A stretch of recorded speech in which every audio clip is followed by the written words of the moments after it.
വാഹനങ്ങളും എന്തിന് ടാങ്കുകൾ പോലും തോറ്റുമടങ്ങുന്ന സിയാച്ചിൻ. വെടിയുണ്ടയേറ്റിട്ടല്ല, തണുപ്പ് കൊണ്ടാണ് അവിടെ ആളുകൾ മരിക്കുക. ഗുരുബച്ചൻ സിംഗും ബൻഷിറാമും ഞാനും ഒരുവിധം പിടിച്ചു നിന്നു. ശത്രുക്കൾക്ക് ബർമയുമായ എന്തോ രഹസ്യധാരണകൾ ഉണ്ടായിരുന്നു. അതിർത്തി വിസിറ്റ് ചെയ്യാൻ വന്ന ഒരു ബർമീസ് മേധാവിയെയും സംഘത്തെയും ഞങ്ങൾ പതിയിരുന്ന് ആക്രമിച്ചു. എത്ര പേർ മരിച്ചു എന്നറിയില്ല. ബൻഷിറാമും ഗുരുബച്ചൻ സിംഗും. ബോധം വീണപ്പോൾ ഞാൻ ജയിലിലായിരുന്നു. ദിവസങ്ങൾ എത്രയായെന്നോ മാസങ്ങൾ എത്രയായെന്നോ ഒരു കണക്കുമില്ല.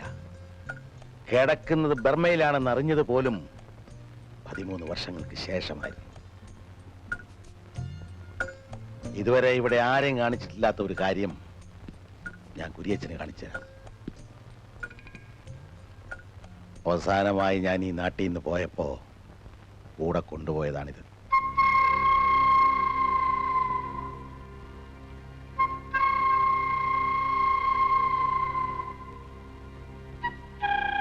ഇതാരുടെ ഫോട്ടോയാ മുത്തശ്ശ?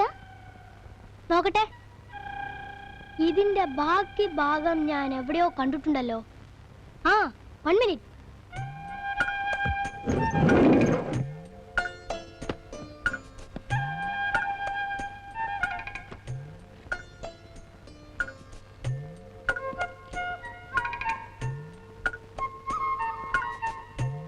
മൈ ഗുഡ്നസ്, അത് തന്നെ. ഓ, ഇതിന്റെ ബാക്കി കഷ്ണം ഇപ്പോഴും ഇതിനകത്തുണ്ടോ? ഇതാരാണെന്നറിയാവോ മിസ്റ്റർ കുര്യച്ചൻ? എന്റെ മകൻ, ഈ കുഞ്ഞുങ്ങളുടെ അച്ഛൻ. ഇത്രയും കാലം വെയിലത്തും മഴയത്തും മഞ്ഞത്തും എന്റെ ഹൃദയത്തോട് ഞാനിത് ചേർത്ത് വെച്ചു. ഞാൻ മരിക്കാതിരുന്നത് ഇവന് വേണ്ടിയാണ്.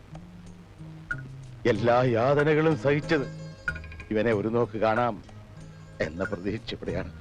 പക്ഷേ ദൈവം എന്നോട് കനിവ് കാണിച്ചില്ല.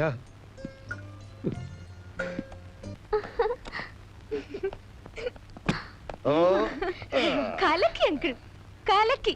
അങ്കിളല്ല, മുത്തശ്ശൻ. ആ, മുത്തച്ഛൻ. എല്ലാവരും ഞെട്ടിപ്പോയി. പറഞ്ഞതൊക്കെ ശരിയാണെന്നേ തോന്നൂ. എന്ത് നാച്ചുറൽ ആക്ടിങ്. എന്നാലും ഇത്ര ബ്യൂട്ടിഫുൾ ആയി എങ്ങനെ കരയാൻ പറ്റി? അതെനിക്ക് തന്നെ അറിയാൻ പാടില്ല. പറഞ്ഞു വന്നപ്പോ പറയുന്നൊക്കെ സത്യം തോന്നി. ഈ കഥാപാത്രമായിട്ട് ജീവിക്കുക എന്നൊക്കെ കേട്ടിട്ടില്ലേ? നമ്മുടെ SI ഉണ്ടല്ലോ, പന്തം കണ്ട പെരിച്ചാഴിയെ പോലെ അതേ നിപ്പ.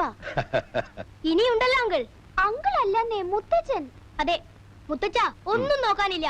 ഇനി എല്ലാരെയും ഗെറ്റ് ഔട്ട് അടിച്ചാ മതി.